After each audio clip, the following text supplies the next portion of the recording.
Di tengah ancaman pandemi COVID-19, pengesahan Undang-Undang Cipta Kerja yang prosesnya dinilai kurang transparan dan terkesan diburu waktu, memicu gelombang unjuk rasa dan mogok nasional. Di sejumlah daerah, unjuk rasa pun diwarnai kericuhan dan aksi anarkistis, seperti yang terjadi di Bandung, Jawa Barat, Makassar, Sulawesi Selatan, dan Semarang, Jawa Tengah. Penolakan tak hanya dari kalangan buruh, tetapi juga dari kalangan mahasiswa. Mereka satu suara, meminta Undang-Undang Cipta Kerja yang baru disahkan di DPR dibatalkan karena dinilai merugikan pekerja. Poin-poin yang disorot diantaranya adalah berkurangnya pesangon jika terjadi PHK, dari 32 kali seperti dalam Undang-Undang Ketenagakerjaan jadi 25 kali. Juga soal hari libur mingguan yang dipotong jadi 1 hari. Penghapusan pembatasan pekerjaan tenaga alih daya atau outsourcing yang dulu hanya dibatasi untuk 5 jenis pekerjaan, serta soal penghapusan batas waktu pengangkatan pekerja kontrak atau perjanjian kerja waktu tertentu yang membuka peluang seseorang menjadi pekerja kontrak seumur hidup. Menjawab gejolak publik, belasan Menteri Kabinet Presiden Joko Widodo berkumpul di kantor Kemenko Perekonomian memberikan penjelasan.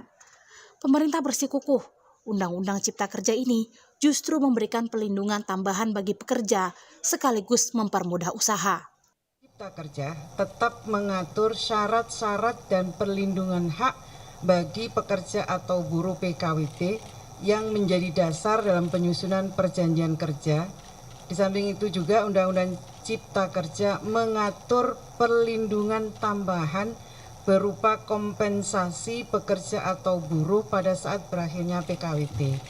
Jadi ketentuan syarat-syarat itu tetap diatur sebagaimana Undang-Undang Nomor 13 Tahun 2003. Ada tambahan baru yang tidak dikenal dalam Undang-Undang 13 2003, yang itu adalah justru memberikan perlindungan kepada pekerja PKWT, yaitu adanya kompensasi kepada pekerja atau buruh pada saat berakhirnya PKWT. Kemudian undang-undang ini memberikan banyak manfaat kepada pelaku usaha mikro dan kecil, juga kepada rakyat dipermudah untuk membuka usaha baru karena perizinannya hanya cukup dengan pendaftaran. Nah, undang-undang ini juga mendorong pemerintah untuk mendukung upaya pemberantasan korupsi dengan penyederhanaan dan memotong model perizinan yang berbelit-belit sehingga pungli atau pungutan liar lainnya bisa dikurangi dengan undang-undang ini.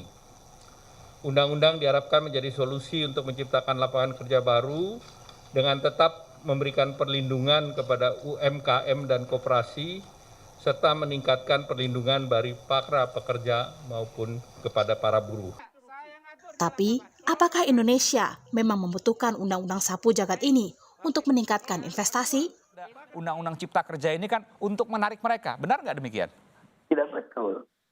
Investasi asing di Indonesia itu lebih tinggi dari Vietnam. Total ya. Ya. Indonesia itu masuk top 20 penerima investasi asing. Kan investasi tidak masalah. Yang masalah adalah investasi cukup banyak, tapi hasilnya sedikit. Oke.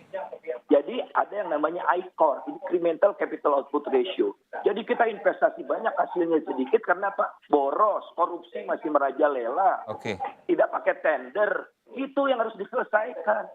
Lihat, ease of doing business, kemudahan berbisnis kita sudah membaik dari 120, sekarang nomor 73.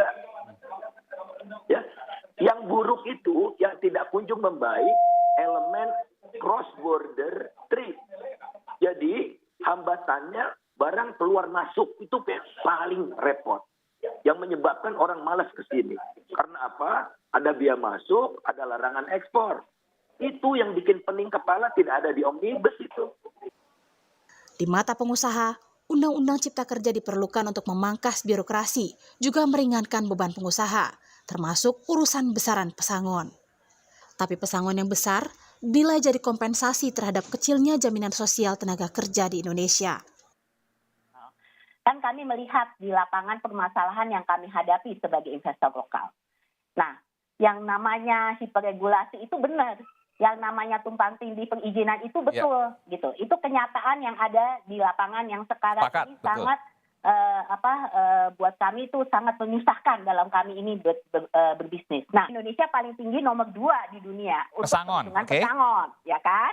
Nah, jadi sekarang tentu saja itu kita mesti melihat pesangon itu kalau mau diturunkan nggak boleh mengganggu perlindungan daripada pekerja. Oke. Tuh. Itu kan Ditemukanlah juga formulasi kan 25 tadi dengan ada perusahaan dan juga ada bagian dari dalam tanda kutip negara, begitu? Betul. Ini di sini negara harus lebih terlibat juga. Makanya kenapa sekarang ada yang namanya, kalau kami sangat mendukung yang namanya jaminan kehilangan pekerjaan. Itu sudah lama kami sampaikan. Jaminan sosial tenaga kerja di Indonesia salah satu paling buruk di dunia.